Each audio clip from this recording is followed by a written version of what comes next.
अस्सलामुअलैकुम वरहमतुल्लाहि वबरकातुहू।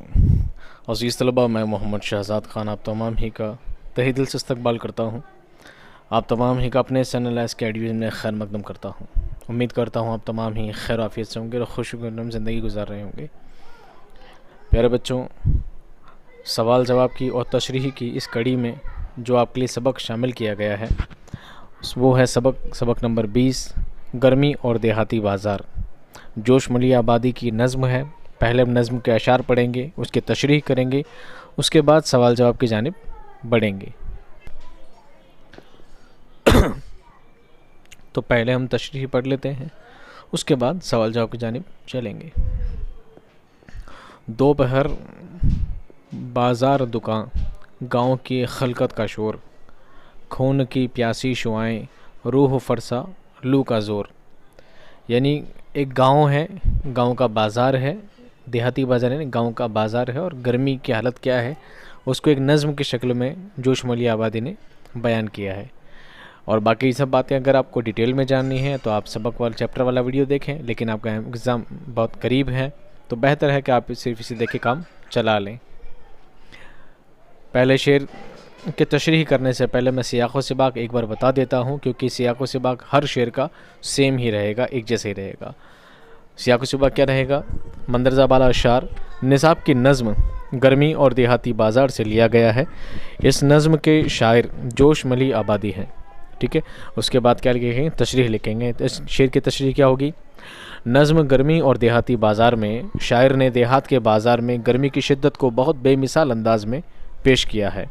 इस शेर में शायर कहता है कि दोपहर का वक्त था जबकि बाज़ार में हर जानिब गांव की खलकत उमड़ कर आई थी और उसका शोर सुनाई दे रहा था, जबकि मौसम कुछ ऐसा था कि सूरज की शुआएं इंसान को यूं जला रही थी कि जैसे वो इंसानी खून की प्यासी हैं, जान निकालने और रूह को तकलीफ़ पहुंचाने वाली लू चल रही थी।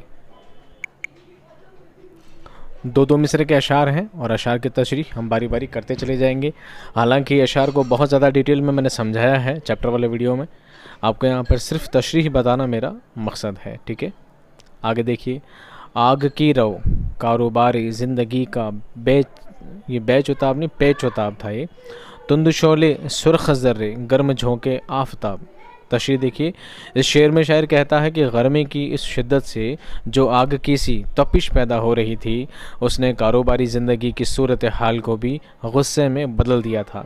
गर्मी की वजह से आग की तरह के तेज़ शोले लपक रहे थे। हर जानिब यूं लग रहा था कि सुर्ख ज़र्रात उड़ रहे हों, जबकि हवा भी यूं चल रही थी कि जैसे सूरज की तपिश के गर्म झोंके हों। सूरज की तपिश के क्या हैं? गर्म झोंके हों। इस तरह की हवाएं तेज़ गर्म चल रही थी, जिसे लू कहते हैं। शोर हलचल गलगला हैजान लू गर्मी गुबार, बैल घोड़े बकरियां भेड़ें कतार अंदर कतार। मतलब देखिए, इसका तशरीह देखिए। इस शेर में शायर कहता है कि हर जानिब शोर था, हलचल मची हुई थी। उस शोर हंगामे और हलचल के साथ बाज़ार में गर्मी और लू का गुबार भी था। गुबार कहते हैं, धूल को गुबार कहते हैं। साथ ही बाज़ार के अंदर कतार की सूरत में बैल घोड़ों भेड़ बकरियों की कतारें भी चली आ रही थी, जो इस तपते मौसम को मज़ीद गर्मा रही थी, यानी और गर्म इस मौसम को गर्म करते जा रही थी। मक्खियों की भिन भिनाहट, गुड़ की बू मच्छर की मिर्चों की धांस। मक्खियों की भिन भिनाहट, गुड़ की बू मिर्चों की धांस, खुरपजे आलू खली, गेहूं कद्दू तरबूज घास। तशरीह देखिए। उसी दौरान बाज़ार में मक्खियों की शदीद भिन भिनाहट थी। फ़िज़ा में गुड़ की बू यानी बदबू और मिर्चों की बास की मौजूद थी। बाज़ार में खरबूजे, आलू, खली, कद्दू, तरबूज और घास वगैरह जैसी अशियाएँ ज़रूरत मौजूद थी। ठीक है, इजी लाइन है, आप आराम से इसकी तशरीह कर लोगे। धूप की शिद्दत, हवा की यूरिश, गर्मी की रव, कमलियों पर सुर्ख चावल, टाट की टुकड़ों पे जाओ। तशरीह देखिए। शायर कहता है कि धूप की शिद्दत हवा की गर्मी को बढ़ा रही थी। बाज़ार में हर जानिब कमलियों पर सुर्ख चावल, जबकि टाटों पर गंदुम बिखरी हुई थी। गंदुम कहते हैं गेहूं को। ठीक है,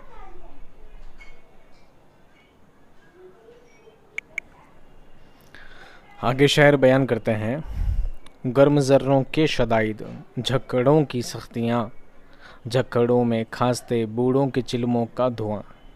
तशरीह देखिए, इस शेर में शायर कहता है कि गर्मी में रेत के गर्म ज़खायर की सख्तियाँ भी बर्दाश्त करना पड़ रही थी, मगर उसके साथ ही उन अनगिनत झक्कड़ों में बूढ़े बुज़ुर्गों की चिलमों का धुआं भी शामिल था, जो उस शदीद गर्म मौसम की सख्ती में मज़ीद इजाफ़ा कर रहा था, यानी और गर्मी को बढ़ा रहा था। अब आप बोलोगे सर कुछ समझा नहीं रहे। समझा इसलिए नहीं रहे बेटा क्योंकि मैं आपको चैप्टर वाले वीडियो में सब समझा चुका हूँ, इसलिए सिर्फ पढ़कर काम चलाएं। ज़्यादा ही है तो आप स्क्रीनशॉट लेकर भी याद कर सकते हैं। माँओं के कांधे पे बच्चे गर्दने डाले हुए, भूख की आँखों के तारे प्यास के पाले हुए। तशरीह देखिए, शायर कहता है कि बाज़ार में ऐसे नज़ारे देखने को मिल रहे थे कि बच्चे माँओं की गर्दनों पर सवार थे। उन बच्चों की हालत ऐसी थी कि उनकी आंखों में भूख की चमक को साफ देखा जा सकता था। ये बच्चे भूखे प्यासे पले हुए थे।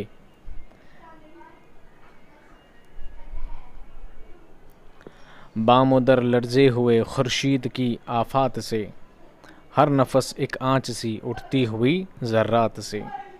तशरीह देखिए, इस शेर में शायर कहता है कि सूरज की इस आफतनुमा गर्मी की वजह से हर शय गरज उठी थी। हर शख्स को यूँ महसूस हो रहा था कि जैसे वो सुलग रहा हो, यानी जल रहा हो, और उसमें से आँच सी उठी हो। ऐसा गर्मी का मौसम शायर ने बयान किया है। मर्द-ओ-ज़न गर्दिश में चीलों की सदा सुनते हुए, चिलचिलाती धूप की रौ में चने भुनते हुए। तशरीह देखिए, शायर इस शेर में कहता है कि यहाँ बाज़ार में मौजूद तमाम मर्द और औरतें मौजूद लोगों की सदाएं सुन रहे थे। सख्त चिलचिलाती धूप में यूँ महसूस हो रहा था कि गोया चने भून रहे हों, जैसे कोई चने सेक रहा हो। यूँ शुआएं साये अशजार से छनती हुई, मयान से मौसम की तेग़ बाममा बेअमा निकली हुई। तेग़ कहते हैं तलवार को, ठीक है। तशरीह देखिए, शायर कहता है कि दरख्तों के साए में बैठने से भी दरख्तों से सूरज की शुआएं जो छन छन कर आ रही थी कि ऐसे महसूस होता था जैसे मौसम की मयान कोई तलवार निकली हुई आ रही हो। यानी धूप की किरणें पेड़ों की पत्तियों से छन कर ऐसे आ रही थी मानो कोई तलवार छेद रही हो उनको। लू के मारे बामुदर की रूह घबराई हुई, लू के मारे बामुदर की रूह घबराई हुई, दोस्तों की शक्ल पे बेगानगी छाई हुई। तशरीह देखिए, शदीद गर्मी और लू की वजह से हर गोशे की रूह भी घबराई हुई थी। इस गर्मी की वजह से दोस्तों के चेहरे भी यूं थे कि उन पर बेगानगी की कैफियत तारी थी। यानी लोग एक दूसरे को देखकर अनजान बन रहे थे, यानी एक दूसरे को जानते ही नहीं हो। यानी इतनी तेज़ धूप में कोई रुकना ही नहीं चाहता था। आसमां पर अब्र के भटके हुए टुकड़ों का रम, नशे में मुमसिक का जैसे वादे जूदो करम।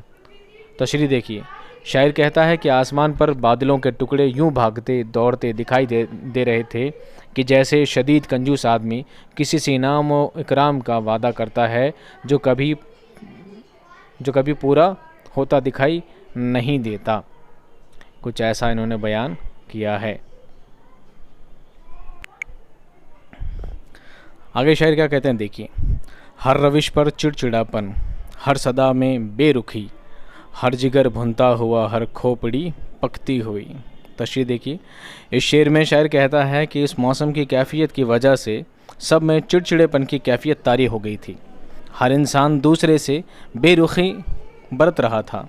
गर्मी की वजह से हर कोई गोया खौल रहा था और गर्मी और गुस्से की वजह से सबकी खोपड़ियाँ पकती हुई महसूस हो रही थी। ऐसा लग रहा था जैसे खोपड़ियाँ पक रही हो, इतनी तेज़ धूप थी। सर पे काफिर धूप जैसे, रूह पर अक्से निगाह, तेज़ किरणें जैसे बूढ़े सूदखारों की निगाह। तशरीह देखिए, इस शेर में शायर कहता है कि काफिर धूप सर पर ऐसे मौजूद थी कि जैसे किसी गुनाहगार की रूह का अक्स हो, यानी कि उसके गुनाह की परछाई हो, जबकि उस सूरज की किरणें ऐसी थी कि जैसे किसी बूढ़े सूदखोर की निगाहें होती हैं जो आपके अंदर उतरती चली जाती हैं। कोई सूद लेने वाला, कोई ब्याज लेने वाला शख्स जिस तरह गुस्से में आपकी तरफ खड़ा हो जाता है, ऐसे ही सूरज की धूप भी उनको इतनी तेज़ महसूस हो रही थी। अगर समझ में नहीं आया है तो आप चैप्टर वाला वीडियो देखें और डिटेल में आप समझ पाएंगे। चैप्टर वाले वीडियो में आपको हर बात बहुत डिटेल में समझाई गई है। एक एक लफ्ज़ का, एक एक मिसरे का, एक एक लाइन का आपको बहुत डिटेल में आंसर, उसका मतलब बताया गया है और समझाया गया है। अब आपके पास टाइम नहीं है, एग्ज़ाम है, तो आप इसी तशरीह को पढ़ें, सुने, समझें और इसी को याद करने की कोशिश करें। आइए एक बार सवाल जवाब भी देख लेते हैं। कौन से सवाल जवाब इसके इम्पोर्टेंट हो सकते हैं, कौन से आपके काम आ सकते हैं। सवाल है, शायर ने देहाती बाज़ार की मंजर कशी किस तरह की है। जवाब, शायर ने देहाती बाज़ार का ये बताया कि गर्मी की शिद्दत बहुत ज़्यादा थी। बाज़ार में मर्द और ख़वातीन का रश था, उसके साथ ही जानवर भी यहाँ कतार दर कतार मौजूद थे। बाज़ार में फल सब्जियाँ और ज़रूरत का दीगर सामान मौजूद था। बाज़ार में मक्खियों की भिनभिनाहट, गुड़ की बू और मिर्चों की बास थी। कुछ बाज़ार का हालात ऐसे ही शायर ने बयान किया है। सवाल देखिए, दोस्तों की शक्ल पे बेगानगी क्यों नज़र आई थी। दोस्त एक दूसरे को अनजाना क्यों कर रहे थे, एक दूसरे को देखकर भी क्यों नहीं पहचान रहे थे। जवाब देखिए, गर्मी की शिद्दत और मौसम की बेजारी की वजह से दोस्तों की शक्ल पर बेगानगी नज़र आ रही थी, यानी एक दूसरे को देखकर अनजान बन रहे थे, कोई पास में रुकना भी नहीं चाहता था एक दूसरे को, क्योंकि रुकने से क्या हो रहा था, धूप बहुत तेज़ थी और लू चल रही थी। सवाल देखिए, लू को रूह फरसा क्यों कहा गया है। जवाब, लू की शिद्दत इतनी ज़्यादा थी कि यूँ महसूस हो रहा था कि जैसे महज जिस्म ही नहीं रूह तक जल रही हो, इसलिए लू को रूह फरसा कहा गया है।